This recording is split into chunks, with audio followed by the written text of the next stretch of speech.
الخرافة والسحر والدجل والشعوذة ملهمش وطن أو دولة معينة. هي معتقدات بتتغير وبتختلف من مكان للتاني، وجوه أي مجتمع هتلاقي اللي بيصدق وكمان بيشتغل فيها. اهتمت بيها دراسات وأبحاث كتير، فحاولنا نعرفها ونقرب منها. والنهاردة هنتكلم عن السحر والدجل. واسمعني.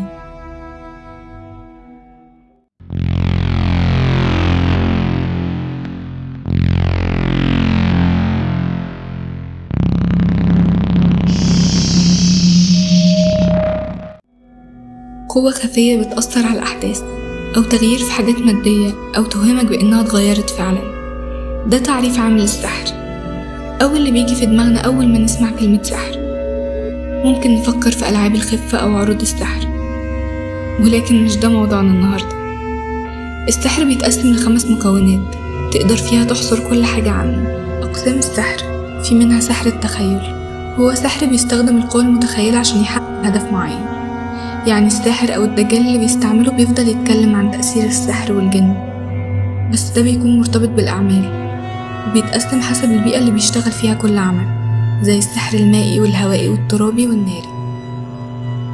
السحر المجازي هو عبارة عن حيل وخدع كيميائية بيستخدمها الدجالين في النصب أغلب الوقت، وهو معروف في زماننا ده بالشعوذة والدجل. اتسمى كده مجازا عن المعنى اللغوي لكلمة سحر.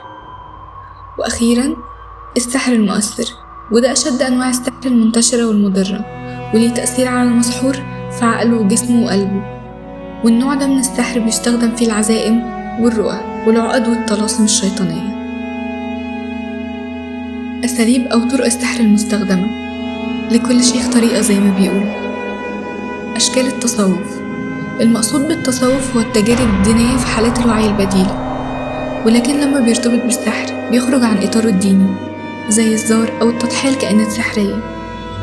البدعة: ده نوع خفيف من السحر زي الفال، أو لما حد يقولك بلاش تبص في مراية مكسورة بالليل. وتقدر تصنفها كخرافة، لكن الفرق ما بينهم مش واضح. الخرافات زي البدعة بالظبط، بس بشكل أكبر شوية، بتكون مرتبطة بكائنات خرافية محددة.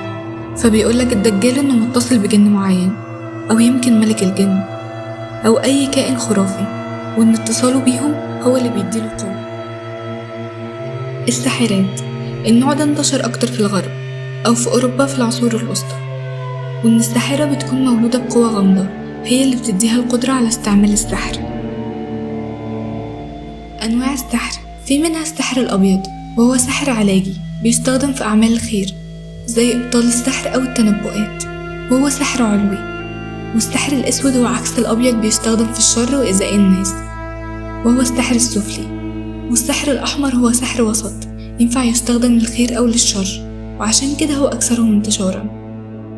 مكونات السحر: تعويذ بتتكون من كلمات ورموز وأرقام، بالنسبة للغتنا احنا ما بيبقاش ليها معنى، وبتكون غامضة، لكن ده أساس التأثير، وبتستخدم بطقوس وأسلوب معين.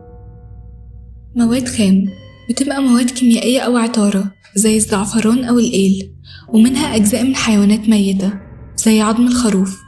ولو السحر موجه لشخص معين لازم بيستخدموا حاجة تخصه، أو زي ما بيقولوا قطره.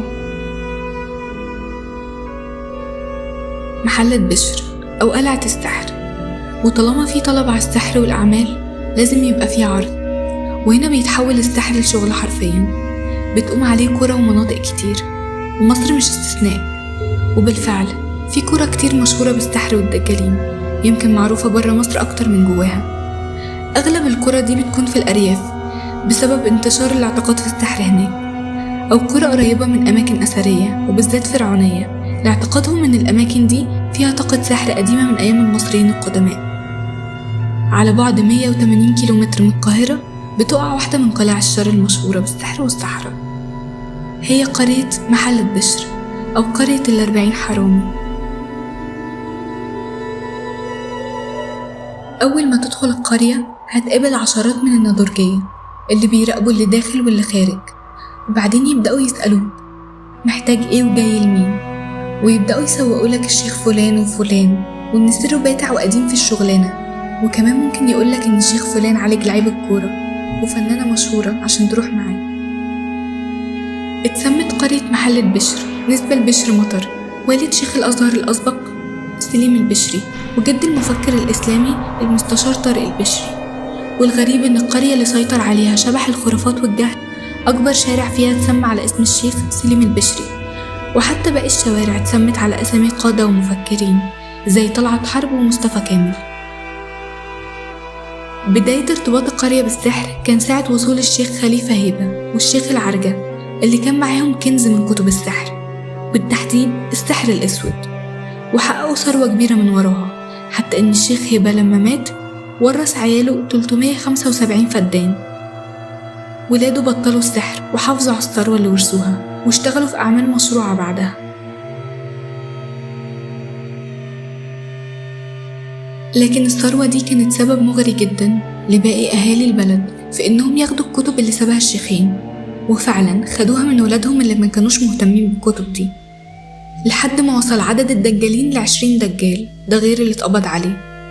حتى بقى في عائلات كاملة بتشتغل في السحر وحققوا ثروة واسعة من وراه. وكسب الدجالين في محلة بشر سلطة ومال ونفوذ، ما كانش السبب فيها الجن أو السحر، لكن السبب هو الجهل والخوف، جهل الأهالي والناس اللي بتصدق الدجالين أو بتزورهم، وخوف أهل البلد من الأعمال أو الأذى اللي ممكن يطولهم لو بلغوا عن الدجالين.